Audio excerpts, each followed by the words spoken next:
finally from me, Ollie Pope's been ruled out for the summer. How big a blow is that, and would you consider moving up to 3? Has there been any conversation around that? I think in terms of team, that'll be tomorrow, is it? Tomorrow, yeah. Tomorrow, so not my call anymore, thankfully.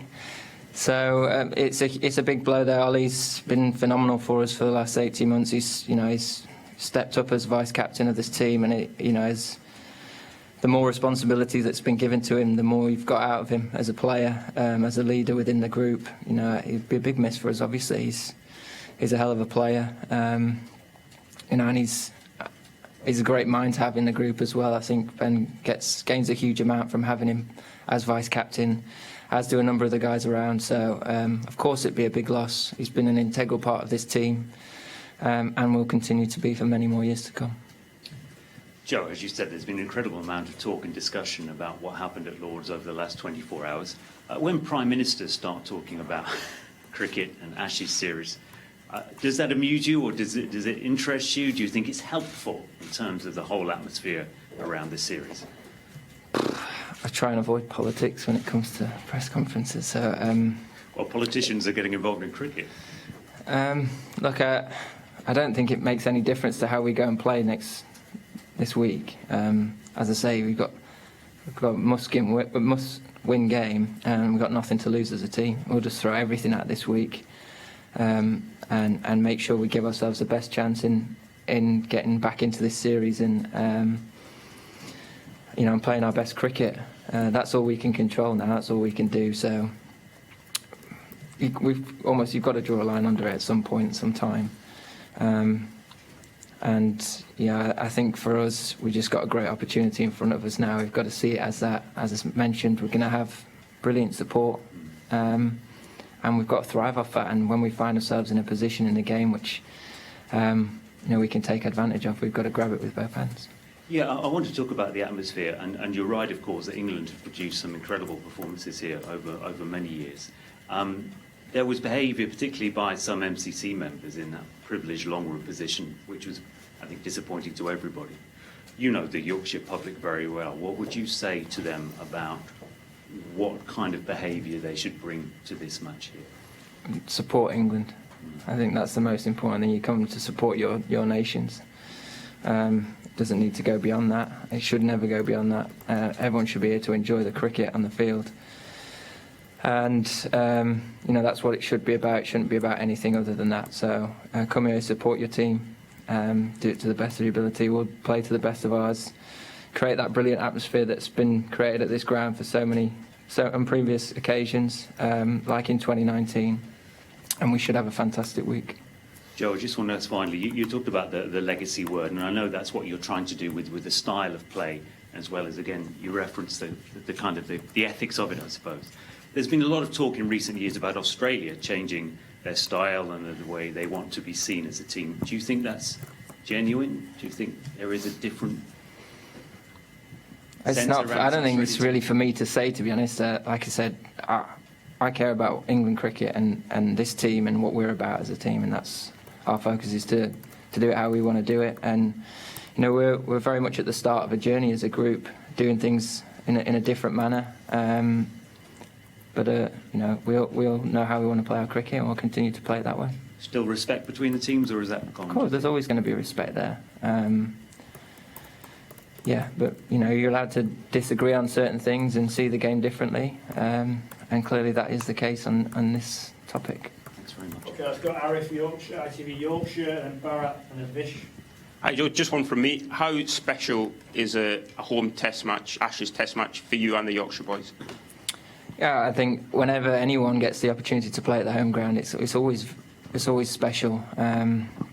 So yeah, I love coming back and playing at this ground, and it should be no different this year. It'd be nice to come back to an Ashes test match here, not as captain, and just be able to enjoy it from a slightly different perspective. So yeah, obviously looking forward to it. It should be great. Joe, there were an incredible number of short balls in the last test. So can you talk about it from a batter's perspective, like what it is like when it's so one-dimensional, especially on a slow, flat pitch, where the straight field is almost like taken out of the picture? Look, I think that when it comes to short pitch bowling, everyone looks at it as if you get out taking it on or whatever, it can be seen as dumb batting. But if you bowl the top of off for long periods of time and you get out nicking off, no one really says anything about it. It's just a different way of attacking an opposition, and as a batter, you've got to be well equipped to deal with it. The difficult thing about last week was the two-pace nature of the surface, the way it came out, completely different speeds, different bounce. You couldn't trust the wicket, and that's what made it so challenging for both teams. When Australia went to it when we were batting, we obviously experienced it first. We realised how tough it was, and then we used it to our advantage when we came to bowl in that second innings, and it just proved that it wasn't necessarily the decisions that the guys are making, but also the wicket. And it's like when you get on a green wicket that's nipping everywhere, or a raging turner, sometimes you've got to find a different way of managing it and understanding that the odds are in the bowler's favour. And you've got to be good enough to find ways around that and to manage it differently. So it might be that we find a similar surface. It might be that we find something completely different this week. You've got different dimensions of the ground, different tactics might come into it. Sides might have different attacks as well, which might change their plans too. So that's the beauty of Test cricket, is you've got to be adaptable. You've got to try and read what's right in front of you and play it to the best of your advantage. And that's the opportunity that's ahead of us batters this week, is can we find a way of managing the surface, managing the opposition, and making those big scores which win you Test matches.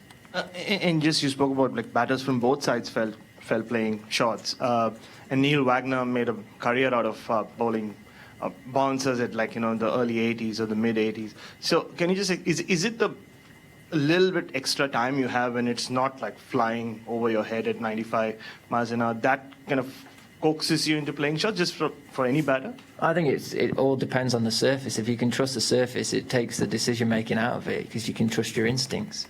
If it's two-pace nature, sometimes it makes it a little bit more tricky. You start potentially second-guessing yourself, and you can't just stick to one method sometimes. So I think that was the case this week, or in the previous Test match. Again, we could find a very different surface. Could be the guys turn to it and get panned everywhere. It could look very different. So we'll have to see. We'll have to see what we get and how good we are at countering it if we need to. It looks from afar. I've not looked at that wicket, but it looks from afar. There's plenty of live grass on it, so it'll be interesting to see if sides go to that. Vish and then Rory, and then we'll do Louis and Dan. Hi Joe, I appreciate you said that Ben is going to announce the team tomorrow, but would you be up for batting at number 3? I'm up for playing for England. I just, I feel like the last couple of years I've got a very good understanding of my game, and I've said many times before, my turn now as a senior player to give back to everyone else that's had to put with me as captain for so long, and doing it my way. So I'm there to go and try and score runs in whatever position that is, and try and get us back into this series. Would you say that's a common thread between you and the other batters who might step up, in that obviously everyone has positions, but because of the way they're being allowed to play and told to play, I suppose, that kind of anyone would be up for it? Yeah, I think the way that as a batting group we look at the game is very different to what it probably was 18 months ago, and I think for the better as well. So that mindset shift, I think, allows you to welcome different situations, different scenarios, and go and thrive in those positions and those moments. So I'm sure whoever it is gets that opportunity will relish it and try and make the most of it. Rory. Thanks, Joe. Building on that, I appreciate you're not naming the team, but the spare batter in the team is Dan Lawrence in the squad. Was last seen in the West Indies in your last series. Just can you give us a word on Dan and how how he offers as a player, and he had some good moments in that West Indies series before dropping out again. Yeah, and he's in good form as well. Got 150 odd for Essex in the last championship game, I think. I think he had a great touch there where he batted and walked off the field, got in his car and came down to Lords, so he didn't have to field. So I think he's in a good mood, in good spirits. in good form as well, which is always nice when you've got guys on the periphery and on, next in line and are scoring runs and feeling good within their own game. That's a nice position to be in. So, yeah, you've seen a glimpse of what he can do at Test cricket. He scored a brilliant 99, was it, or something? He got out last ball of the day, looked nailed on for 100 there at Barbados, and I think he's got a very exciting career ahead of him. Whenever an opportunity arises for him, he's got that steeliness about him that wants to succeed at this level, and he's got a great game to go with it. So yeah, it's an exciting prospect. Got a few more to do, so one each. We'll do Sam first, Channel 9, then Andrew behind, and then we'll finish with Louis and Dan. Hey Joe, appreciating that you don't want to continue to speak about the reaction to everything from the second test. I'm sorry. Just right at the start though, you mentioned that you've been surprised by the reaction, or you haven't been able to believe, the reaction. Do you mind us expanding on that and I guess how this is all the last few days has been different to previous Ashes series and incidents that have happened over the years? The reaction. There's always something, isn't there? Every series has something. I'm surprised that. Obviously it was going to create debate and draw attention, but the fact that we're still talking about it now ahead of the next game is what I meant by that. But I guess when it's a big series and a critical moment in the game, it's gonna grab headlines and it's gonna get people talking. So that's I guess what I meant by it. And I fully respect everyone will have their own views on it and their own opinions on it, and I hope people respect mine.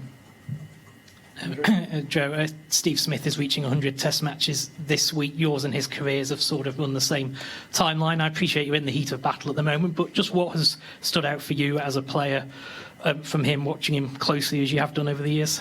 I've watched far too much of him over the years. I think it's fair to say he's a phenomenal player.